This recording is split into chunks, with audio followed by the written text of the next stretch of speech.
From the heartland of America, focused on God, family, and country, the mouthpiece of the Midwest. This is Dale Carter's America. We're back at the podcast studio here. Maybe the last time at this podcast studio before we make the transition to the new podcast studio. Maybe. It's a work in progress. We'll see. Dale Carter with Kurt Wheeler. We're coming out of the inauguration, which as we record this was yesterday. And before we get into the meat of all of this, let's thank Bob Watson for his believing in us when we came to him with this podcast idea. And he said, guys, I'm backing you 150% here. And we got the result that we wanted. And now what I'll tell you is the real work starts now. And it does for you if you're looking at your insurance needs. Bundle your home and car insurance and save big bucks. And State Farm is the name that you know. And our friend Bob Watson has been my State Farm agent March. I'm already moving into February. March 13th will be my 30th anniversary with Bob Watson as my State Farm agent. So we go back a long ways. 816-229-7878. He and his team will take care of you like they've taken care of my family when I've needed them. That is the test for any insurance company. Auto, home, life, they do it all at State Farm, as you know. And Bob Watson has been a State Farm agent for 50 years. 2024 was his golden anniversary as a State Farm agent. So we have a new president now. Thank God we got through the Biden years, and Donald Trump is the 47th president of the United States. Before we get into too much of this, and there's a lot to get into, I challenge you to go back to episode number 1 of this podcast. It won't be video. We won't have any video clips. It was just Kurt and me sitting in a very small studio talking to each other. In fact, I think it only goes about 20 minutes because I didn't quite understand and grasp the whole podcast thing at that point. I felt like we were going long. And Kurt's like, oh, no, man, on these things you could talk all day. I'm like, okay. So the next ones after that were a little bit longer, but that one is kind of short. And it was after Joe Biden had been inaugurated. Were we in a state of horror, Kurt, unable to form words and ready to slit our wrists and or jump off a tall building? Do you think we were? I mean, it wasn't looking great, that's for sure. Yeah, but I have friends on the other side now that are like, I'm just going to be happy if we live through the next 4 years. There was a guy that I went to high school with, and, so he's 61 years old. He's a high school science teacher, and he said, anybody who voted for Donald Trump, you need to unfriend me right now because we just have nothing that we can talk about. Now, on my personal podcast page, I really don't talk about politics anymore. It's pictures of my dog, pictures of my grandkids, the showrunner every morning on KFKF, definitely do that. I would think that you and your friends have much more to talk about than the state of politics in the United States. And if you don't, and if the only thing you've got is Donald Trump is evil, he's Hitler, he's Satan, and that's all you have a very sad life. I went through 4 years talking about my grandkids, talking about my dogs, talking about the fun stuff that I was doing with the Kansas City Chiefs. My outlet, Dale Carter's America, the podcast page, I put some stuff out there, but I certainly wasn't slitting my wrists. In fact, if you go back to episode 1, what you're going to hear is, let's give the guy a chance. He said, I'm going to be normal. I'm going to bring the country together. Did we disagree with him at almost every step of the way? Of course we did. Because of the things that we're going to get into, that Donald Trump is going to reset for the United States. So listen to that first episode and see if we did not give Joe Biden a chance. We did not say, oh my God, we're going to be lucky to live through this. Seeing into the future, that he would basically be standing there crapping his pants while other people were making decisions for him. I mean, maybe he did crap his pants a little yesterday. I don't know. We might have some video that he started crapping that. His pants before yesterday. Trust me. Well, one thing on that too, the people who say if you voted for Trump, unfriend me or X you. It's happened to me, of course, and what I've seen is that they don't even talk about it. It's not like you have a conversation with them and then they're like, oh, you're terrible. I can't be friends with you anymore. They just cut you off. They have no interest in discussing anything with you. So, I mean, it kind of shows, it's more of a reflection on them than it is on you. And you should view it that way, in my opinion.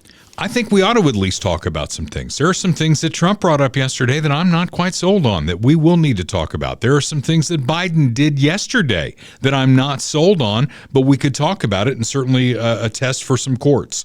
So a lot to get to, as I said. So hang with us. We have a special guest today, Sean Smith, who is a Jackson County legislator. We're going to get into the whole Frank White recall thing again. So if you're a resident of Jackson County and you're with me on splitting this county, I'm going to bring that up with him again. That's a long, tall climb. I get that. But there's so little that we in Eastern Jack have in common with the city. And I think Sean Smith is a guy who gets that. So buckle in. It's going to be fun. If it's not a fun day for you, that means a deer jumped out in front of you. Maybe you hit a slick spot on the road, ended up in a guardrail. It's time to get that car fixed, get it back to showroom new. And my friend Dale Reynolds, who owns Dale's Body Shop in Blue Springs, he's got the reputation of excellent quality. And he's a local guy. You're not giving your money to some out-of-town company. It stays right here in the Kansas City area. And the most important part, when your precious cargo's traveling out there on I-70, you can trust the collision repair was done the right way because of his 37 years of experience in the Kansas City area. Dale's Body Shop in Blue Springs. It's all you need to know if you get in a wreck. That wrecker's going to ask you a question. Where are we taking this thing? Take it to Dale's Body Shop in Blue Springs, taking care of customers and taking care of you. Speaking of taking care of you, the folks at Medicare Simplified KC are taking care of our elderly citizens out there. I almost choke on that, Kurt, because I'm 4 years away from Medicare. Yep. I'm not elderly. You don't look at me and see an elderly guy, right? You see a hip happening, totally fun guy. Absolutely. Yes. Careful how you say all that. Youthful, exuberant, vibrant, hip. Exactly. Yes. All words that I would use to describe you. Actually, 100%. You know what? Back when I was in my 30s and 40s and I was doing the morning show with Mary, she used to have a saying that here is the circle, right? And here's Dale. He's way over here. So I've been unhip for a long time. Age is not going to mean anything to me. Other than Medicare is coming. And if Medicare is coming for you or someone you love, someone you know, you need to get them in front of Kirk Doris and Lori Hocker at Medicare Simplified KC. They're at 3600 South Nolan Road in Independence. You can reach them on the phone at 816-701-6661, on the web at MedicareSimplifiedKC.com. Because even though Donald Trump is our white knight, and he's going to go in and fix everything that's happened in the last 4 years, Medicare is still going to be Medicare. And it's a multi-headed hydra, much like our federal government, which means it's confusing. Which part, which plan, what supplemental plan do you need to go along with it? The people who can deal with your individual situation are Kirk Doris and Lori Hocker. Call them up, 816-701-6661. If you can't go to them, they will come to you because they are awesome that way. So Medicare Simplified KC, one of our proud sponsors at Dale Carter's America. Almost feel like we should have like the music going, you know? The Empire Strikes Back. Dum, bum, ba-dum, bum, ba-dum. That should have been his walk-up music, right? Yeah. Bum, bum. So Donald Trump is back. And I was getting a cortisone shot yesterday. I went to the walk-in clinic there in Liberty, and it took a full 2 hours to get a 10-second shot. So I was there longer than I planned to be there. I got in the vehicle about, I want to say 5 minutes or so into Donald Trump's speech. So I'm driving down 435 headed back home, Kurt, and I'm sitting there. If you could have been in the car with me, and the things he was hitting at that point of the speech, it was like, yes, yes, yes. And you know that I was tepid on Donald Trump 2.0. And I've admitted I was wrong, because he is the guy who can meet this challenge.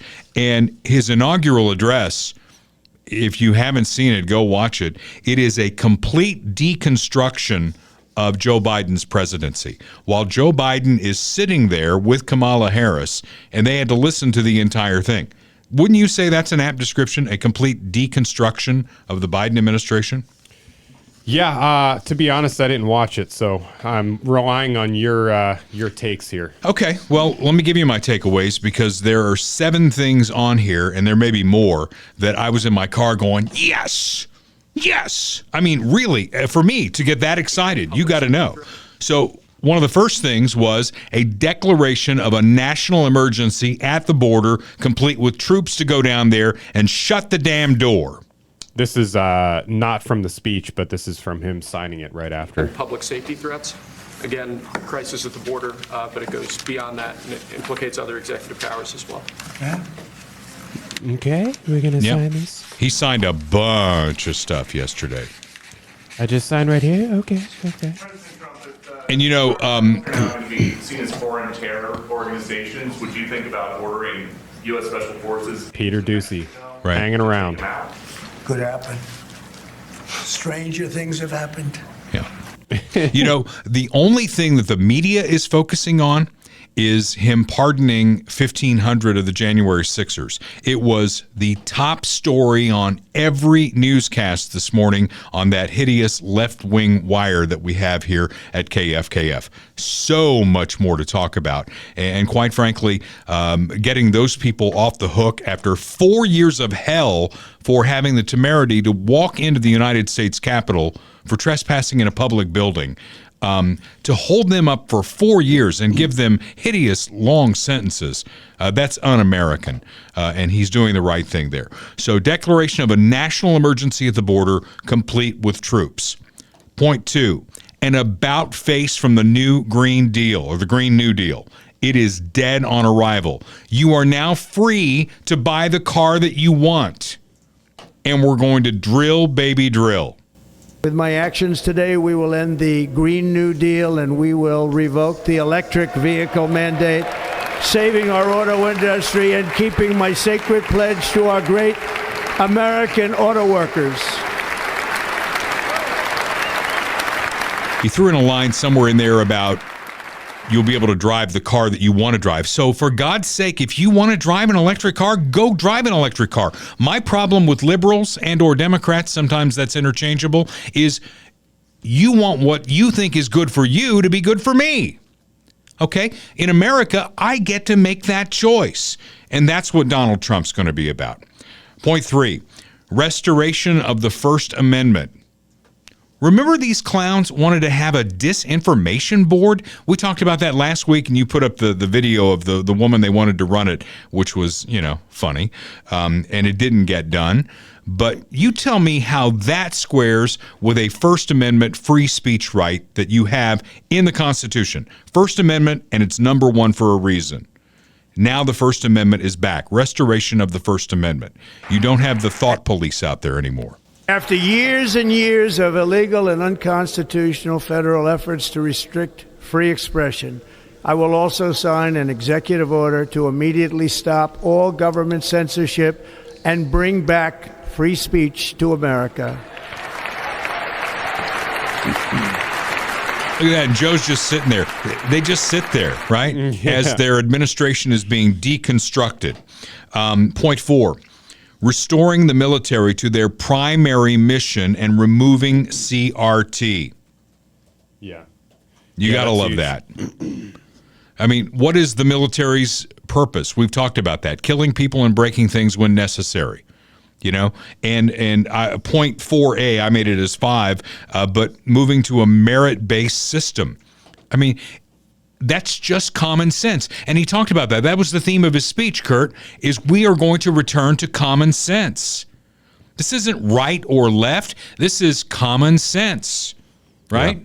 And this is a related clip because he also signed an executive order dealing with the cartels. So he's going to start trying to use the military against the cartels. This is related to that. This is actually an executive order designating the cartels and other organizations to be foreign terrorist organizations. It's a big one. Yes, sir. People have wanted to do this for years. And why haven't we? So they are now designated as terrorist organizations, foreign, and Mexico probably doesn't want that, but we have to do what's right. They're killing our people. They're killing 250, 300,000 American people a year. Not 100, like has been reported for 15 years. It's probably 300,000. Think about how deadly fentanyl is and how a very small amount of it can wipe out sports stadiums full of people. Based on the merit-based system coming back, goodbye to DEI.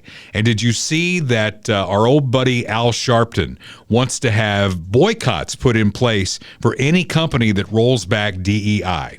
And he put it at the feet of Martin Luther King Jr. He said Martin Luther King Jr. died and bled for sexual freedom. You know, your freedom to be, you know, whatever you want to be sexually. I don't think that was it. I think it was more about equality, right? That the content of your character is more important than the color of your skin. It's all about opportunity, not equality of outcome. Equality of opportunity, which is what we have in this country. DEI is about equality of outcome. It's like, oh, well, yeah, you got D's in school, you can be a brain surgeon. Yeah, MLK certainly practiced sexual freedom. I don't know if that was his political goal or not. So he wants to have boycotts of companies that are going to roll back DEI. I think Walmart is one of those, right? Yeah. Good luck. Here's Trump's part of the speech talking about that. This week, I will also end the government policy of trying to socially engineer race and gender into every aspect of public and private life.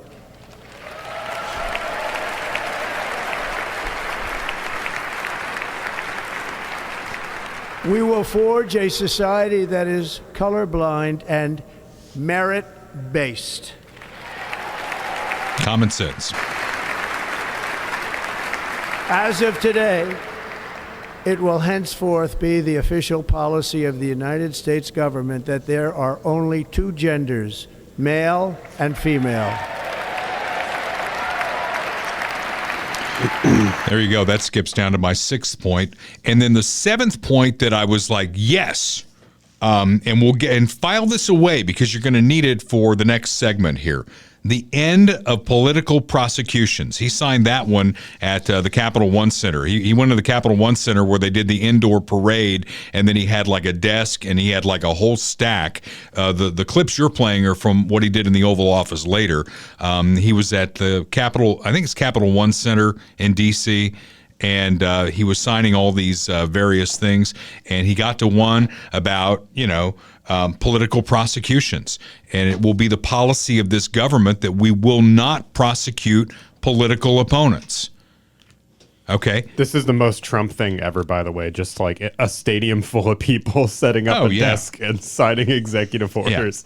Yeah. So there you go. And he talked about, he had a little narrator there narrating exactly what every order was.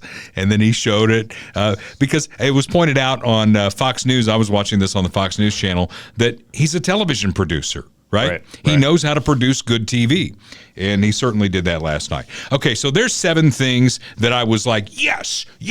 There were things I rolled my eyes about, things that I'm not sure about, that we can continue to have the conversation moving forward. I'm still not sold on tariffs, and as my wife tells me, when he's talking about tariffs in the speech, he's probably negotiating out loud with other countries to let them know what could possibly be coming. And then that could be. But history shows all the way back to Smoot-Hawley that when you tariff things, the cost for it's almost like taxing. We get on Democrats about this all the time. We're going to tax the rich. We're going to tax corporations. Who ends up paying that? The end user does. The consumer does. We do. The taxpayer does. So when you tariff a country and it's a product you want, and again, I challenge you to find anything in this room that was not made in China other than you and me. I was made in Indiana. I don't know where you were made. I challenge you to find products that weren't made in China. Ultimately, when you buy those products, if they're tariffed at 25%, you're going to pay 25% more. It's a tax increase to you. But if he can get their attention and it scares them a little bit because this is the biggest consumer market in the world, maybe it does work. Maybe he's just negotiating. But I have questions about that. Here's the clip on that real quick. Instead of taxing our citizens to enrich other countries, we will tariff and tax foreign countries to enrich our citizens.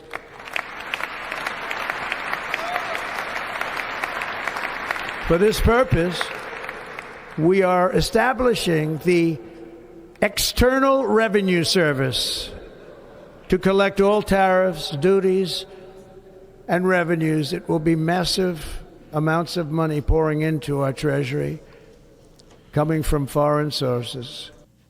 Yeah, I still need to know how that works, and we don't have a lot of time for that today, but just think about that. That may be a conversation we're going to have down the road.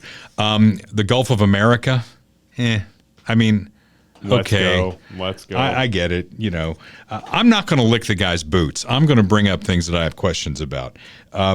Renaming Mount McKinley as Mount McKinley, I mean, who cares in the grand scheme of things? I mean, the things that he's going to do that I went, yes, yes, yes, those are things that change lives in America in a positive way. Who cares about Mount McKinley? And the Panama Canal, I get where he's coming from on that, because we had a 99-year lease with the country of Panama after we built the damn thing, and then we gave it to them in the Carter administration, and then they sold it to China? Yeah, I don't know about that. Yeah, it was. I'm not quite sure on the whole history of that. I know that we built it, or at least were in charge of. No, we it. built the damn thing. You know, I mean, there were other countries that tried, and when Teddy Roosevelt got involved down there, if you've seen the pictures in history books or whatever, you can see that there's equipment strung everywhere. Other countries tried it, could not get it done, and the United States of America did get it done. And we had access to it with a 99-year lease from Panama. When that ran out, they got it back. And now, you know, if he's right, and I don't know this for sure, I haven't confirmed this. And again, I tell you on this podcast all the time, don't take our word for it. Go do some research, confirm these things. Does China own it now? I don't know. But if they have control of it, that's a strategic problem for the United States and something that we should definitely be talking about. So, just one thing too on the name thing. You know, I mean, it is a joke, it is a meme, it is funny, but it's also serious. I mean, names do matter. Like if you're taking a serious approach to the Gulf of America thing, or even Mount McKinley, names do matter. And it's important to name things something that is going to represent America. You know, it should be the Gulf of America. We control it. Everything, Mexico has no real authority there. But then on top of that, he signed another executive order that was a reflection of one that he signed after 2016, which I don't really know what came of it, but the executive order itself was about making beautiful federal buildings and stylistic choices for architecture and things like that. And that is also important. I know we probably have talked about it before, but the beauty of our buildings matters. You know, the way that we name things matters. And so, it may be secondary, but it is actually serious. We can laugh about it all we want, but it does actually have consequence. And the other issue that I think is serious, he has both houses of Congress. He's got a wide majority in the Senate. And if what I'm hearing is true about Fetterman, did you hear Fetterman might flip to the Republicans? Oh, really? Yeah. I've been seeing some videos of him. He's met with Trump and he's kind of sounding more centrist, I guess. But I wish we weren't doing 1,000 executive orders. I wish he would put that effort into getting legislation passed through both houses of Congress that we control, because that's harder to change. What you're seeing here is, when Biden came in, he flushed almost every executive order that Donald Trump signed. And so Trump spent a lot of time and a lot of ink reestablishing his executive orders. Legislation is stronger and harder to overturn. I think we can do both. I mean, the executive orders, it's just what you do when you get into office, right? It's going to take him a few days max to sign all these things.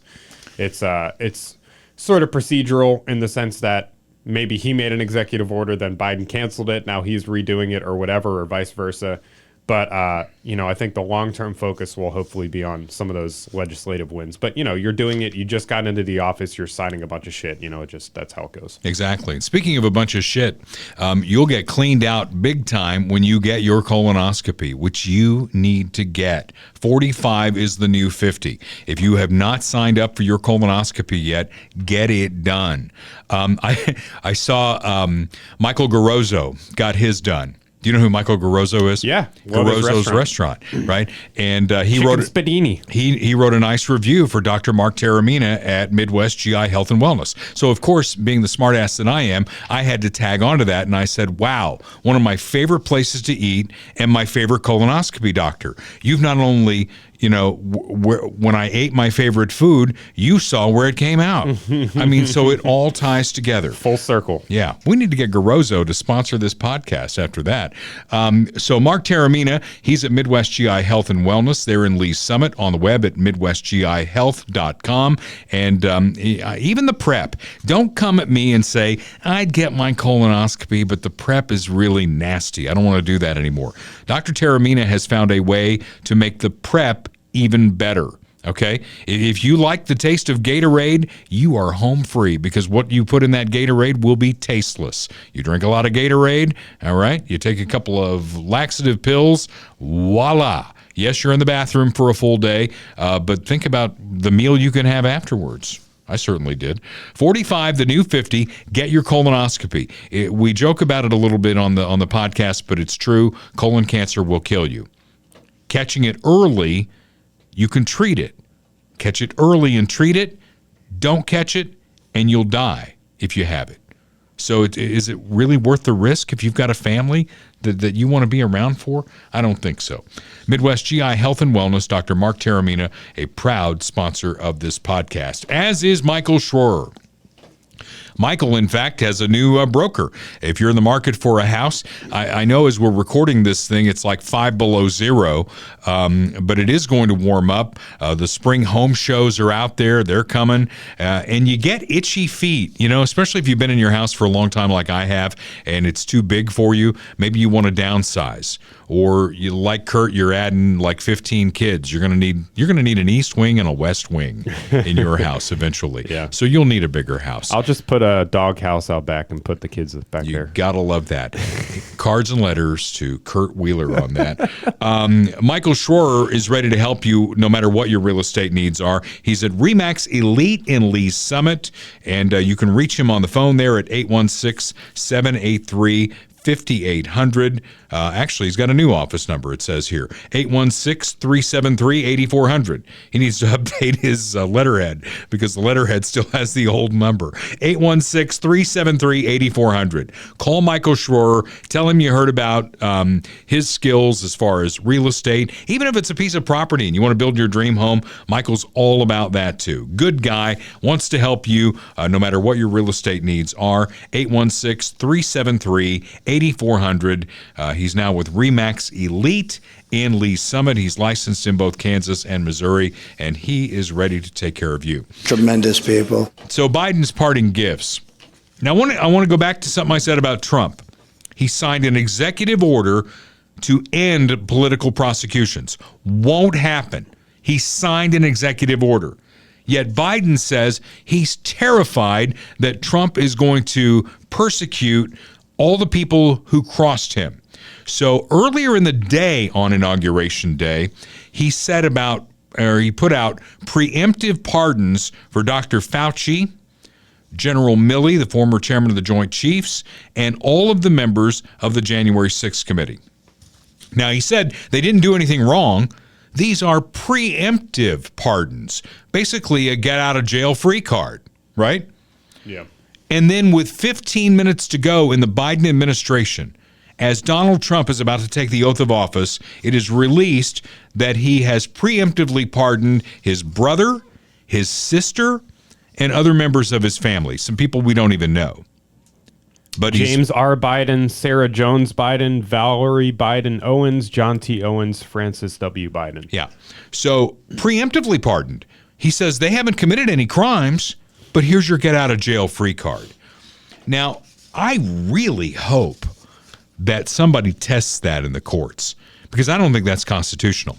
And the other thing I will say about that is when Donald Trump in 2020 floated the trial balloon that he might preemptively pardon his kids, the New York Times, among other outlets, went absolutely batshit crazy. We've got the receipts. Batshit crazy. This is back in whatever year when Trump was... Joy Reid's hair looks more natural. Have you ever heard of somebody getting a preemptive pardon who was innocent of all crime? Who's just an innocent person? Have you ever heard of that? Just somebody getting a blanket pardon and they're an innocent person? But no, it's the president's own family. It's people that have been covering up for the president in addition to his own family. Is there an innocent explanation for someone to seek preemptive pardons for family members? Would you do that if you knew you were innocent and just worried about outside forces? The answer to that is going to be no. If you haven't done anything wrong, you sit there and go, what do you need a preemptive pardon for? If he pardons people preemptively, he's essentially telling the public that these people have committed crimes. And we may not be aware of what they are, but the pardon is clear evidence that crimes have been committed. I imagine if he decides to issue these preemptive pardons, it will be cast in a way that he is protecting his family and protecting their reputations from, villainous exterior forces that are against him. First off, we should just take a deep breath and acknowledge the audacity of a president who's so clearly concerned about his own criminal culpability and that of his family members that pardons are a major obsession with him. The idea of a kind of prospective pardon, this sort of permanent federal get-out-of-jail-free card. That seems to be what we're talking about in the case of this, right, with Giuliani and his 3 eldest children who, as far as we know, have not been convicted of a crime. Maybe they've committed a lot, and they don't want to face action. I don't know. It's weird. I wouldn't ask for a pardon. I don't think I deserve one because I don't think I've done anything criminal. But, where does that come from, that concept that you can just kind of wave your magic pardon wand? We have Tish James. We have Xavier Becerra. Mimi Rocha is literally my DA in my town. There will be opportunities to prosecute these people regardless if they abuse the pardon power as they are thinking. Hopefully, Ellie, there will be a skyfall on this entire crime family, and there will be another day for them to die. Wow. The president does indeed pardon, let's say, I think that was a Giuliani 007 or reference. any members of his family. Would you see that, and I asked Preet Bharara this question, as essentially an admission of guilt? I certainly would view it that way. I think millions of Americans would view it that way. If there was no belief in criminality, why would he think a pardon was necessary? CNN has learned President Biden will... Okay, now let me roll that back just a little bit. 2020, Trump floated the trial balloon. He floats a lot of trial balloons, right? He did not do it. Yeah. He did not do it. Hear that again. He did not do it. Biden didn't even throw out a trial balloon. The only thing he said was, I'm not going to pardon my son. Well, and even that was probably, I don't remember the exact circumstance, but it happened all the time with Trump, and it will continue to happen, where he's getting off a plane or he's, going somewhere and some reporter shouts at him, Trump, are you going to pardon your family? And he'll be like, maybe. Yeah, I don't know. Yeah, we'll see. And they're like, and then they spend the next, week talking about, oh my God, how it's an admission of guilt. It's and all of this stuff that you just played. My God. I mean, I read it this morning and it was like the Times went off on him. I didn't realize, I guess I should have, that all the other Heritage Legacy media went off on him. They haven't said a word about Biden preemptively pardoning his entire family. No, of course not. Yeah. Of course, the other shoe that maybe Biden didn't consider or whoever advised him didn't consider is this removes their ability to use the Fifth Amendment against self-incrimination. They could be subpoenaed, hauled into Congress, had to ask questions, and they could not say, I'm taking the Fifth Amendment because there's no jeopardy.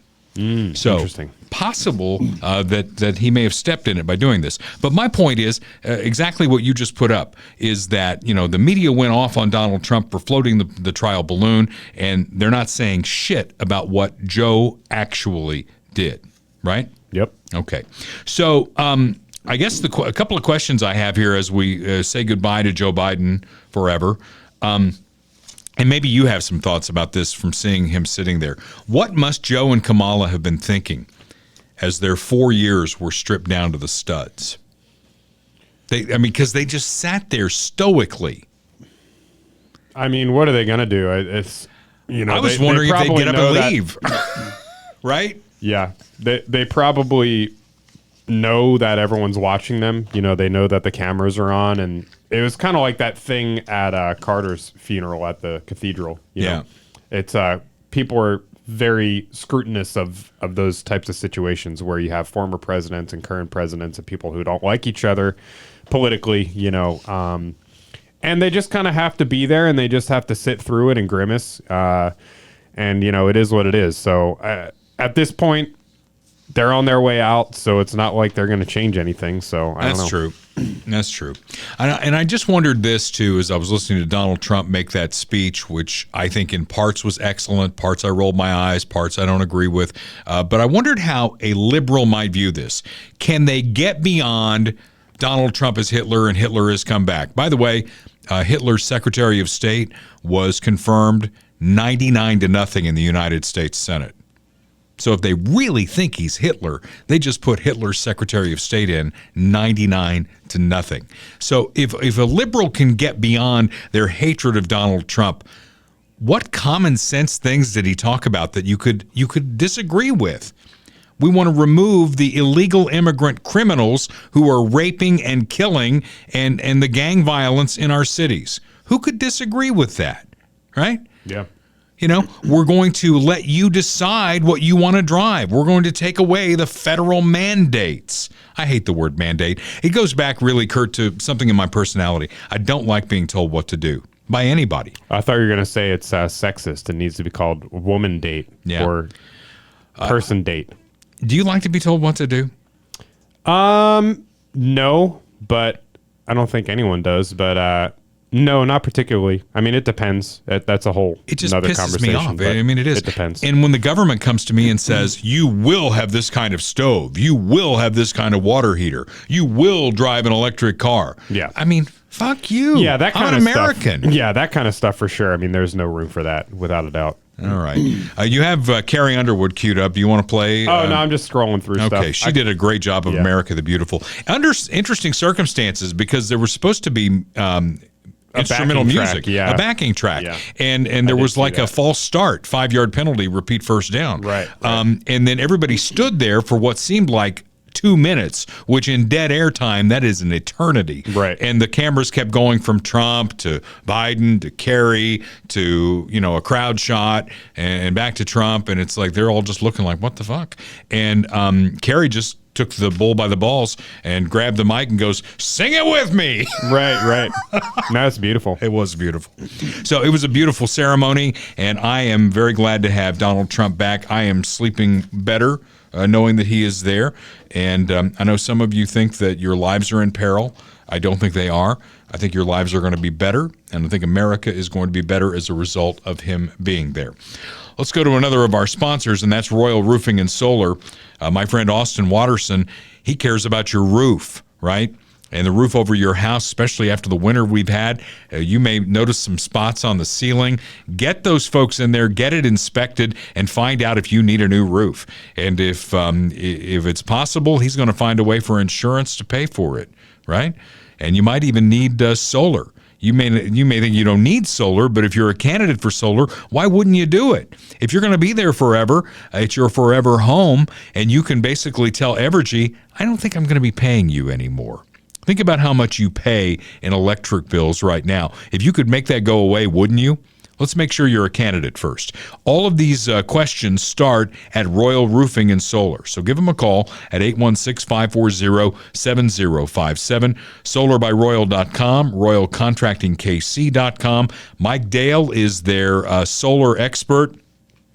He's not the door-to-door solar salesman who says, oh, yeah, I can make your electric bill go away. And it won't even need to be a big system. We could do a little system. And you do that, and it's aimed the wrong way. The system's not big enough. You're not going to be happy. Mike Dale won't sell you a system unless it's going to work for you and you are going to be happy. So get that conversation started. Conversations always happen at Funhouse Pizza. Great place for us to be when we do the podcast out and about. When the weather gets a lot warmer, we'll take the podcast on the road again with some special guests and surprises. And you know that we'll be at Funhouse Pizza. They have 2 locations. Jim Dingman, a fantastic guy with a great restaurant in Lee Summit at 50 Highway, Blue Springs on 7 Highway. They pile the toppings high. The beverages are cold. It's a fun atmosphere for a kid's birthday party. Anniversary party. You're going to have Little League coming up here again pretty soon. Maybe the team meeting is at Funhouse Pizza. Kids love it. Adults love it. It's a great combination. And he's got, again, 2 locations, 50 Highway Lee Summit, 7 Highway in Blue Springs. And if you got a teen who's sitting in your basement playing video games all day, put him to work. Jim Dingman, a great first job for your kids. He'll put them to work and teach them the right way. So thanks to Jim Dingman and Funhouse Pizza for being part of Dale Carter's America. Up next, a special guest from the Jackson County Legislature. Sean Smith here to share his views. Sean Smith joining us from the Jackson County Legislature. I think this is like maybe your 3rd appearance on the podcast? Second or third, yeah. Yeah. So that makes you a friend of the podcast. Awesome. Yeah. I mean, we really enjoy your views. Glad that you come in and talk about that. And, of course, you ran against Emanuel Cleaver for Congress. I did. I felt like it was important that the Republicans put up somebody that could challenge him a little bit. And what I think is that as a result of my race, I see him a little bit more active in the community. So I think that by showing a constructive alternative, we're able to motivate our elected leaders to do a little bit more. Yeah, maybe 77 million people voting for Donald Trump might have also been something he looked at. Could have been a little kick in the tail, exactly. We are seeing some Democrats cross over and talk to Donald Trump. Fetterman comes to mind. Yeah. I like Fetterman because I like to dress comfortably, and I keep spare clothes in my office at the courthouse because if it's warm out, I'd rather have shorts and a T-shirt, but I recognize that I have to look good for the camera and I have to be proper in my meetings. But if you'd gone to the inauguration, you wouldn't have worn a hoodie and some shorts, right? No. He's quite the character, no doubt about that. I'm kind of all over the map with this, but Ray's Cafe had a big inaugural viewing party and all that. Pete Mundo's a friend, and I heard him talking about that, and I almost went there, but I had to go get a cortisone shot in my knee, which I told you about. Yeah. So I didn't make it there. Kurt stumbled into it. He didn't even know what was going on. He's like, I just went for food. And it's like, look, this is all going on. So what were your thoughts on the inauguration? Yeah, so I think that it was well done under the circumstances. I'm pretty convinced, just based on my own observations, that it wasn't dragged indoors just because of the weather. I think that maybe there were some safety and security concerns. I think that that's a shame that that's the world that we live in these days. I think that Trump came out and immediately demonstrated that he's going to do the things that he promised he would do on the campaign trail. I'm glad to see that he issued pardons for January 6th folks that didn't commit violence. I haven't dug into all 1,500 to find out exactly what everybody was charged and convicted with, but I think it's vital to restoring kind of the freedom of speech and the ability to express ourselves, to say that jailing people for years and years, putting them in solitary confinement. I mean, they really were, a lot of them, political prisoners, right? They were guilty of trespass on a government building, and they were, overcharged and therefore incarcerated for extremely long periods of time. Local guy Jack Cashel wrote a book about some of the women that were charged and some of their circumstances, and it just seems egregious the way that the legal system was abused by the Biden administration. Well, I'm with you. I mean, when it happened in real time, I thought it was a bad look for the country for that to be going on. But if all they did was trespass into a government building, you slap them on the wrist and you move on. Right. You don't drag the thing out for 4 years. Right. So Donald Trump did a good job there. Your responsibilities are a little closer to home, Jackson County Legislature. How's that all going? Yeah, so every day's a new adventure is what I like to say. It's fascinating. So some of the more liberal members and I, as the most conservative member, get along because we are just trying to establish good governance. We saw the assessment nightmare, which is, I was actually in court today, the trial's going on to try to enforce the STC order to roll that back because it was so defective. That order's unprecedented. And the amount of scrutiny that's been placed on that 2023 assessment, it's pretty clear and obvious that it was defective and needs to be rolled back. And yet the county administration and a couple of county legislators, although not the majority, have continued to press the idea that we don't have to do anything differently. And in fact, they're trying to prepare us for 2025 to be just as bad for many, many of our taxpayers in Jackson County, which is just obscene. And I can't understand the motivation or why anybody would want to continue on this trajectory. And you wonder why I'm trying to get the suburbs out of Jackson County. Yeah, I don't wonder why. I just, you and I'd love to see 2 counties. I think we deserve 2 counties, and yet I'm trying to improve what we do have. Sure. Because I don't know that we can be successful at splitting them. It's a fairly tall lift. It is a very tall lift, and I'm kind of dubious about it on several fronts at this point. I just think looking at it from 30,000 feet, it's probably a good idea because you've got such a different group of people. You've got an urban core, and then you've got suburbs. Yes. And I just don't think we have anything in common. Yeah. Very little. Yeah. So I would say that what we do see is a migration from Kansas City, and our voting numbers reflect this, tax numbers reflect this, and it's not a new situation where more and more of the residents are outside of Kansas City, and more are in the suburbs and the unincorporated areas of the county. But we do have very, very different needs. The flip side to that is, of course, and you and I have discussed this, if we were to wave a magic wand and say, okay, there's now 2 separate legal entities, there are so many things that would take a while to disentangle. Everything from our detention facilities and the bond for that, and the county sports complexes and the debt that goes along with it. It would absolutely make sense in terms of proper representation to have 2 separate counties, and yet it will take a long time if it succeeds. And in the meantime, I'm trying to help people who are facing foreclosure right now because of the problems we created. Yeah. I'm trying to help people with the stadiums and keeping the teams here right now under the structure we already have. Well, when we started talking about this, we went back into history, and it happened in St. Louis in 1876. It was probably a lot simpler time back then, easier to do. Yeah. We get so entrenched, and honestly, the way government has grown at every level, from the local level to the federal level, and those complexities do make these kinds of changes that we would love to see just that much more complex. And that doesn't mean I'm not dedicated to helping.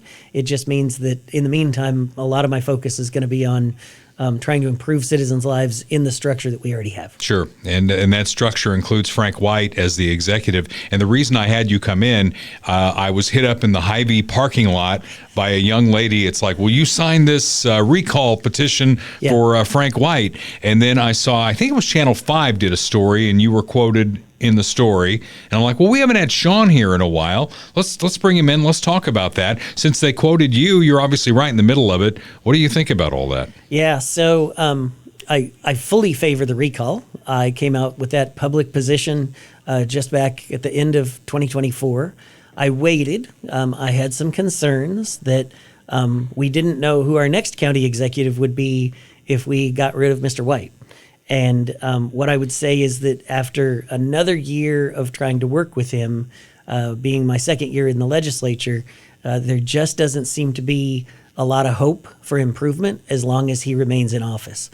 I see his staff, I assume under his direction or at a minimum, without him stopping it, abusing, among other things, the legislative process when we try to help people.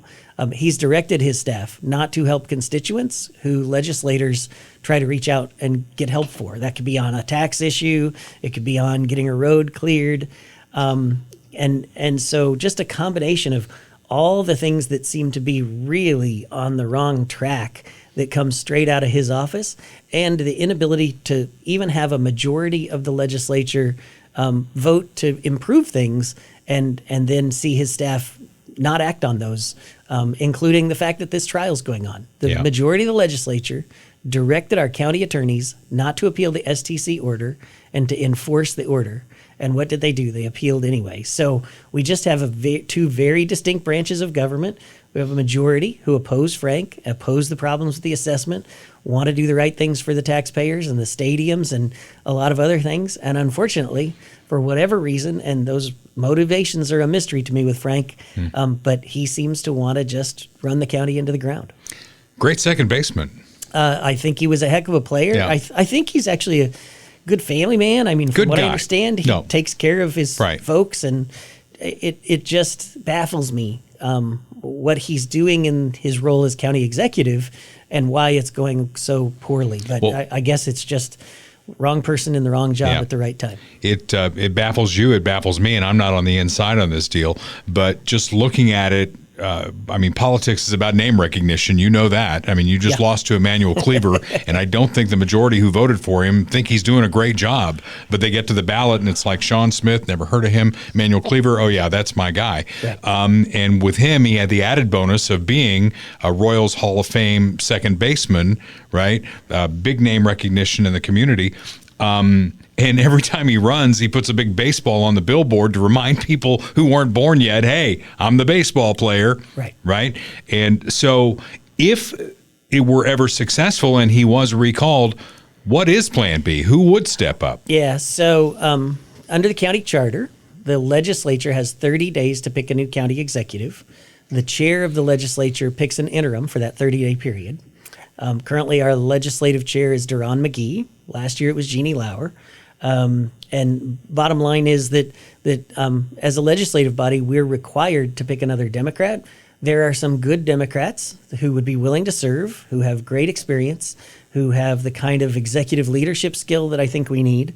And they would be serving for the remainder of the term until 2026, at which point the voters will get a new decision. They'll have a primary, I think a very competitive Democratic primary, and hopefully we can field a good Republican candidate, give the voters a good choice.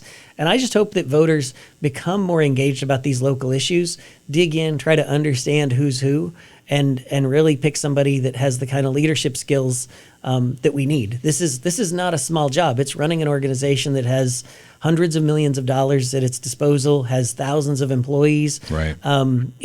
It's not a job that you can say, oh, well, if I have this one particular skill or if I have some name recognition, I'm going to be good at it. Those are not predictors, clearly. Yeah. Well, Mike Sanders was county executive, I think, before Frank. Probably right before Frank. Of course, he had some issues with his election campaign, ended up going to prison and all that. But as a Republican, I was able to work with him. I thought he was a very bright guy, very able. We worked together on the Regional Rail Coalition that was trying to get light rail going, which I still think long term, maybe the next 50 years after we're all gone or whatever, that's still going to make a lot of sense for the Kansas City metro area. So I guess my point in that is you're a Republican, I'm a Republican. There are capable Democrats out there who could step in and do a good job. Yeah, and I'm, at a federal level, the partisan stuff seems to hold a lot of sway. At the local level, I would even be happy if either at the state level or at the county level, we just decided that the county level races, like other local races, need not be partisan. Exactly, city races are. Let me just put, this is me, this is my qualifications, skip the D or the R, and let the voters decide based on capability and character rather than based on a D or an R. But I also understand that D and R help a lot of people who don't pay a lot of attention. They help them make a decision, but I'm just not sure it's always a good decision. One thing I didn't know about you before today is that you're from Southern California, and that brings up a good point since you're in county government, and it's not so much about liberal conservative, it's about being able to get things done and being competent, and we're seeing in California what I think is incompetence on the local and state level. So competence for Jackson County, what's that look like? Yeah, so I guess first thing, I don't advertise that I got out of California, but I did it as soon as I graduated from college and before I would start a family. This goes all the way back to the late 80s, early 90s, where I saw that state disintegrating, really. And it's funny because most of my friends, it took them a little longer to see it, but they all saw it too. Competence here at the county level, I think really is about understanding first and foremost that in an organization this big with the diverse types of responsibilities it has, you have to have good leaders at that second level down. We have people in some cases that are very competent, and then we have other cases where it's clear that they're not.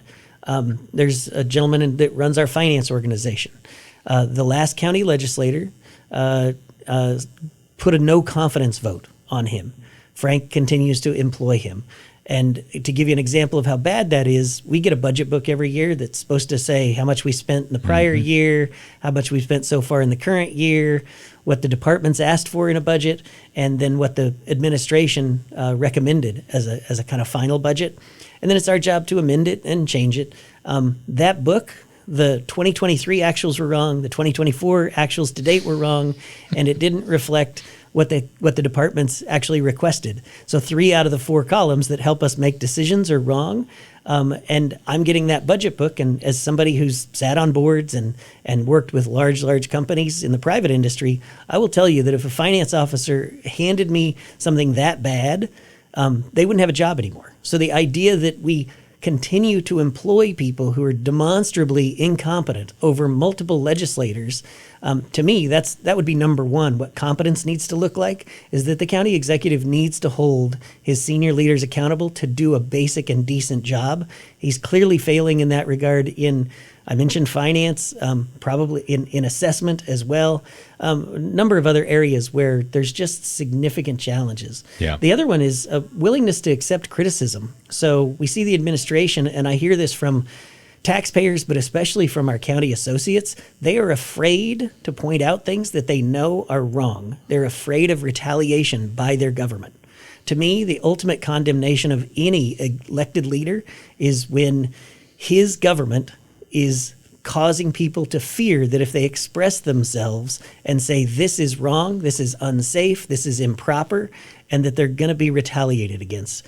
I've tried for over a year to get whistleblower protections put in place so those people could bring their concerns to us as a legislature without being concerned for their jobs. And the county administration, through their attorneys, have blocked that legislation from moving forward. Just it's so bad, and I hate to say that because I came in optimistic that I'd be willing and able and capable of working with people, even if they're difficult, even if they have a different position than me, that we'd find some common ground. But when the common ground is really just broken, when the other side is just broken, and I don't mean other side D versus R, this is really at this point, it's Frank versus the majority of the legislature. Yeah.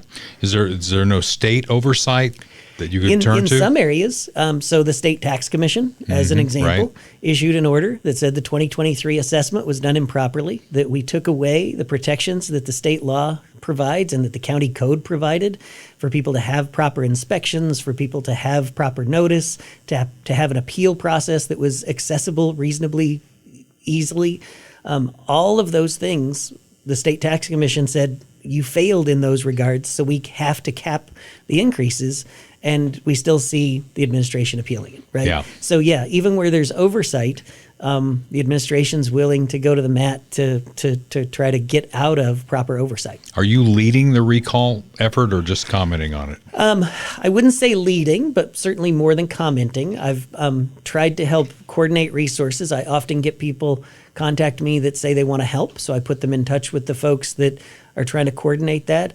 And it's interesting because it started off as really a group of aggrieved taxpayers, not all conservative, but I'm mostly one conservative.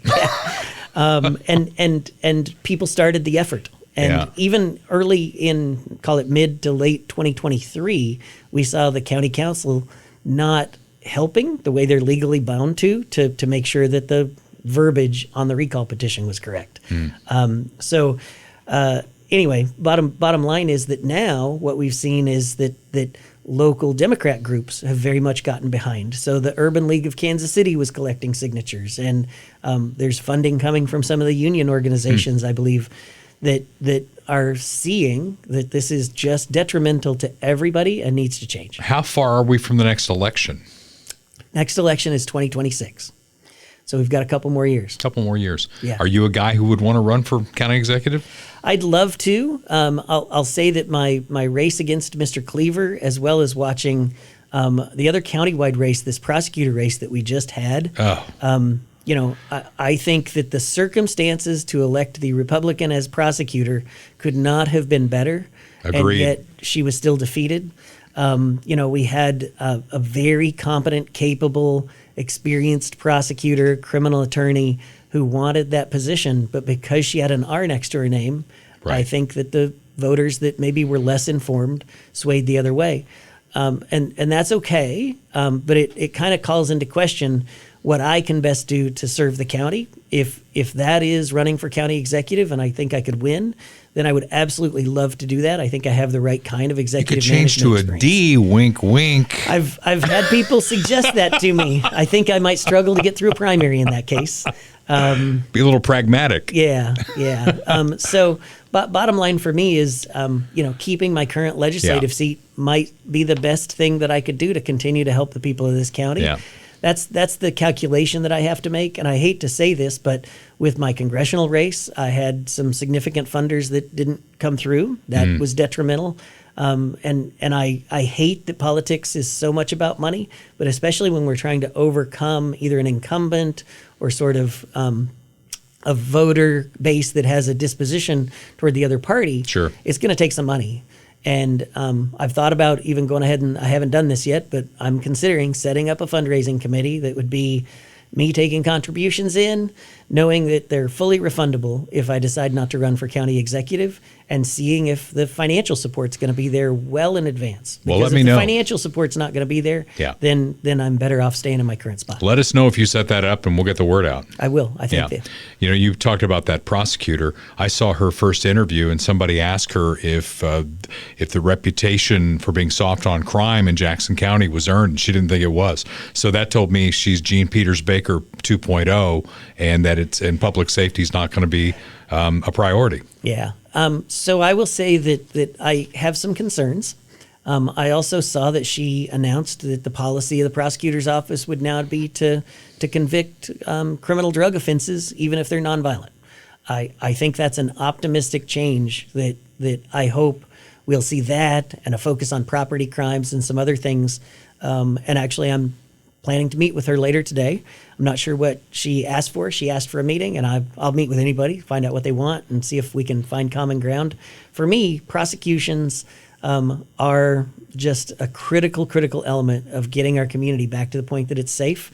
It's clearly not safe in a lot of areas of Kansas City, and it's clear that some of that increased criminal activity is bleeding over into the suburbs and other areas as well. Well, I just had this story last week. Maybe you're aware of it. Jerome Davis charged with second-degree murder of 40-year-old Calvin Bushnell at 31st and Elmwood. Davis had just been released from prison and was supposed to be on house arrest. Oh, my gosh. He violated his house arrest and went out and killed somebody. And I'm not familiar with that specific case, but we certainly have challenges with we want to not incarcerate people if it's not necessary for the public safety. Yeah. If you can keep somebody that's tried and convicted or on trial at their job, working, being a productive member of society, and it's not detrimental, if they're not redoing some of the same crimes, then that's great. But clearly we've tilted the windmill a little too far in hope that people will be good. And I think we need to tilt it back. And I think there's agreement about that, at least at the county level. We funded this new legislature almost immediately when we got into office. We funded and are constructing a new, larger capacity detention center specifically for these reasons. And the idea that Kansas City's taken years to get to the point where they're moving forward on a similar initiative is disappointing because, Kansas City is, unfortunately, and specifically the Jackson County portion of Kansas City, is where we have the biggest concentration of crime problems. You see it in every murder that happens, almost every murder that happens. You could almost draw a rectangle, I guess it would be, from I-70 to 71 to Brush Creek back over to 435. Yeah. The folks that live in those neighborhoods are so challenged by the violence and criminality that they see. And I feel for them and just want to do everything I can to help them. Yeah. And for me, that means, unfortunately, that sometimes the best option is to remove criminals from society so that they can't recommit those same crimes. If you've decided you don't want to live in polite society by shooting somebody, I say put you in a box. It makes sense to me to make sure that they're not in a position to do further harm. Exactly. Well, I always appreciate you coming on. I think you're a rising star in the Republican Party or wherever you want to be. And keep fighting the good fight and come back and see us again. Absolutely. Thanks for having me. You bet. And again, we want to thank Bob Watson, Blue Springs State Farm agent for 5 decades, for sponsoring the podcast. 816-229-7878. Auto, home, life, commercial insurance. If it's important enough to you to insure, you need Bob Watson and his team. Bundle and save. Home and car insurance to save even more. Things like maybe you haven't even thought about. Child care liability. Earthquakes for damage there, firearms to broaden your coverage and higher the limits, a cyber event, identity restoration, fraud loss. These are all things Bob Watson can help you with at 816-229-7878. Licensed in Missouri and Kansas. Bob Watson, my State Farm agent. 2 delicious moments from the hearings on Trump's nominees. I want to start with Senator Mark Wayne Mullen of Oklahoma. This is during the Pete Hegseth deal, and all the Democrats are trying to tag him with prior acts. My God. I think back to when I was in college, and even after college, maybe, Kurt, you were kind of a bad boy too, maybe? No? No comment. No comment. So they dragged his whole life out in front of him. And Senator Mullen, the response he's doing here is to, what's his name in Virginia? The senator. Ran for vice president with Hillary. I'm drawing a blank on it right now. Yeah. Yeah, you know who I'm talking about. Yes. He's not even supposed to say his name, but he does at the beginning of the clip. And maybe they show the senator in this clip, too, who looks like Ted Kennedy after a bender.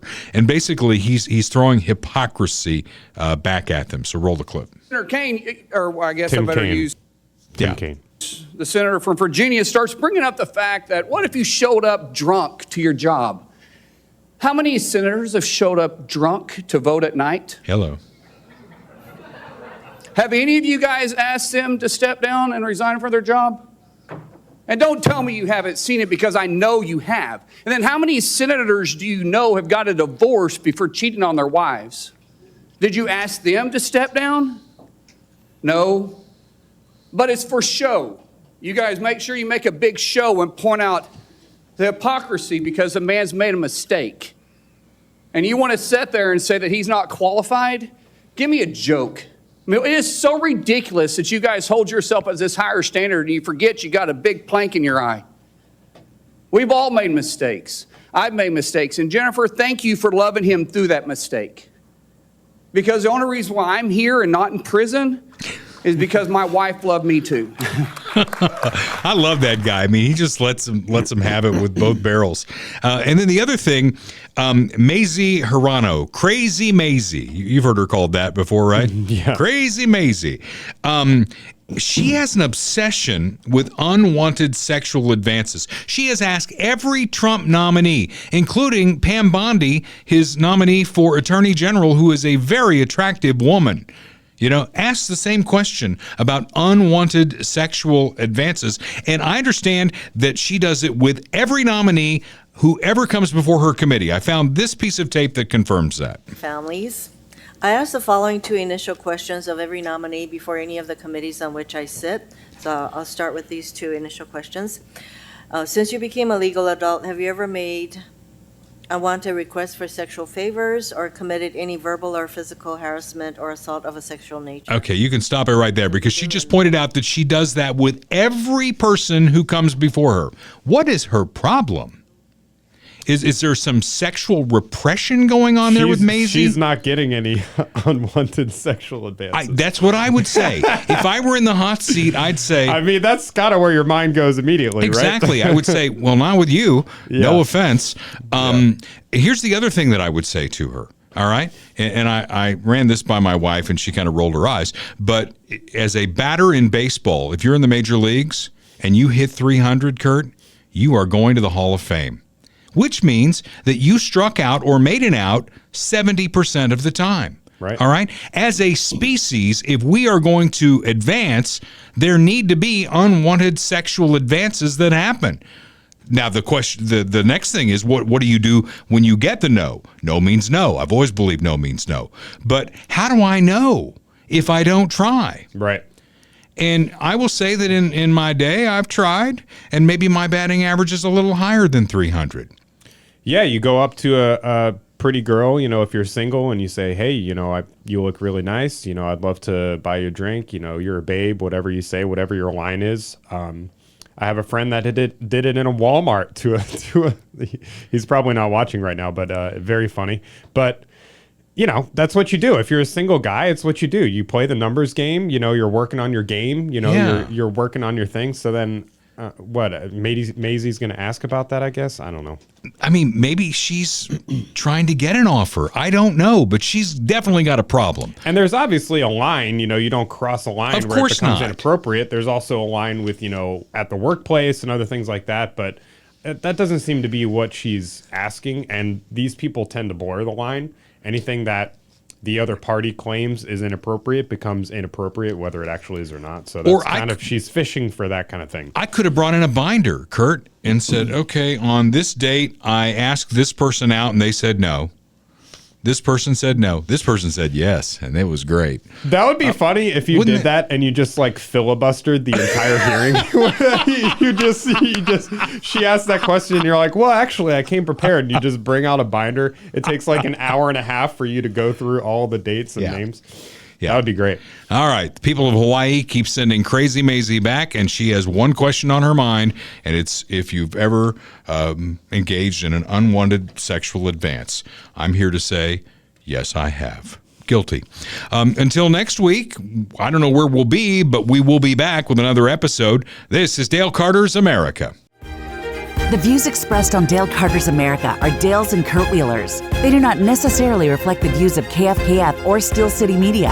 Comments can be sent to dalecartersamerica@gmail.com. Check back for weekly episodes. Subscribe, spread the word, and give us a 5-star review. Thanks for being a part of Dale Carter's America.